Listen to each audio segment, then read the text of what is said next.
In this video, I will be showing you how to use Napkin AI on Chrome to transform your text into professional visuals. Let's get started.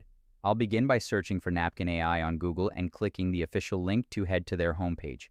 From here, I just need to click Get Napkin Free to sign in and access the workspace. To start a fresh project, I click the New Napkin button in the top left corner and select Blank Napkin. Now, I'll paste my content. For this tutorial, I'm using a simple AI course creation workflow. Once my text is ready, I highlight the steps and click the blue sparkle icon that appears.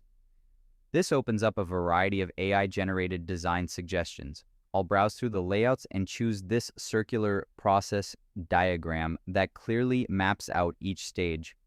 I can easily customize the design to match my style. I'll select the text to change the font to Source Sans Pro and adjust the size so it's easy to read. If I want to tweak individual parts, I can right-click the visual and select Ungroup.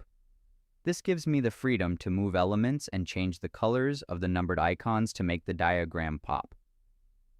When everything looks perfect, I'll open the Export menu. I have the option to download the visual as a high-quality PNG or click the Share button to export the entire document as a PDF. And there you have it. That's the complete process of using Napkin AI on Chrome.